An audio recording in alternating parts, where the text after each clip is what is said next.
Hello everyone, welcome to my bold and beautiful Gossip Today channel. I hope everyone is having a wonderful day.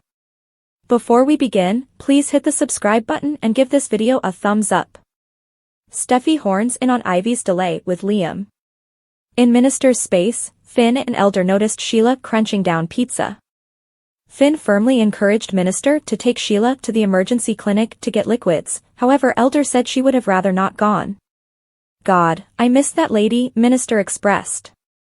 The newly showered Sheila answered that she'd missed him and Finn, and she was got dried out, not hard of hearing. She could hear them discussing her. Finn said that he and Minister simply maintained that Sheila should be okay. She guaranteed Finn that she was okay, since she was with her two most loved men on the planet. She expressed gratitude toward them for saving her and said she hadn't known how much longer she would have endured.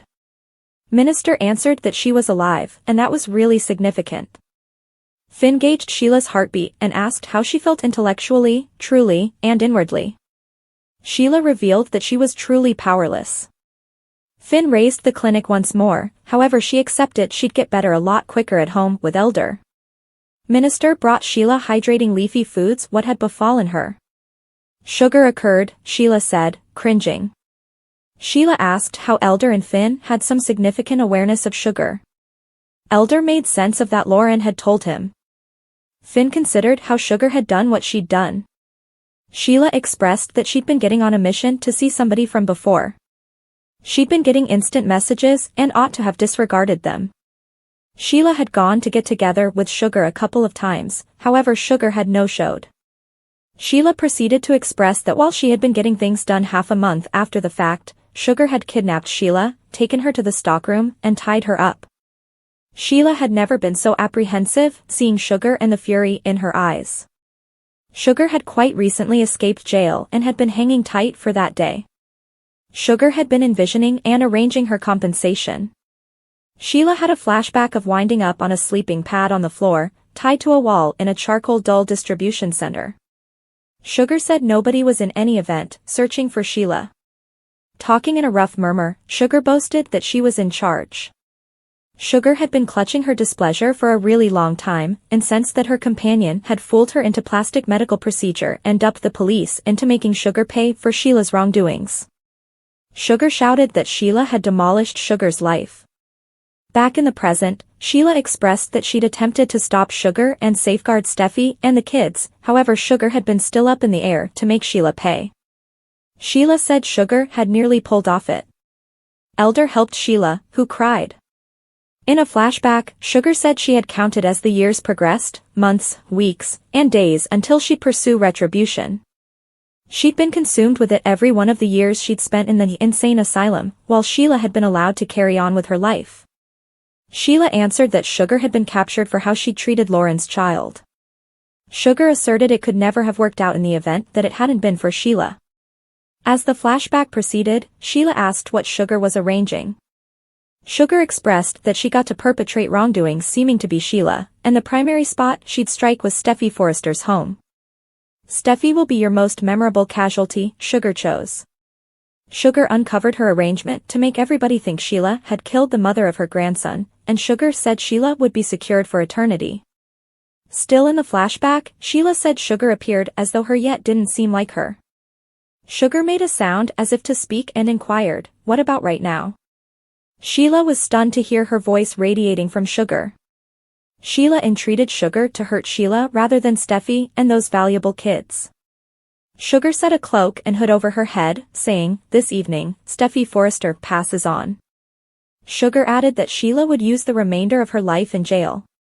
The flashback proceeded. Sheila stumbled Sugar and yanked on the chain around Sheila's lower leg. Sugar kicked Sheila in the face, and Sheila shouted at Sugar not to hurt Steffy. Sugar left, and Sheila kept on shouting. Sheila's longing to safeguard Steffy and the children left Finn close to home and stunned. Sheila said she cherished them and Finn more than herself. Sheila inquired as to whether Finn was certain Steffy and Hayes were okay. Finn guaranteed her that they were fine yet concluded that they'd discuss it more after they dealt with Sheila, who'd gone through the unimaginable. Finn noticed that Sheila had been mistreated, yet her affection for his better half and children showed. Sheila demanded that she'd effectively safeguard Finn, Steffy, and the youngsters. "I trust you, Mother," Finn answered, and they embraced. First floor, Liam indifferently said it was extraordinary that the cafe had a table for every one of them three. Tasting wine, Steffy communicated shock that Ivy had welcomed her to go along with them. She thought Ivy needed Liam all to herself. Ivy reviewed the familiar adage that three was a group. Ivy inquired as to whether Steffy had missed her. Steffy asserted she had and said obviously Ivy had missed Liam.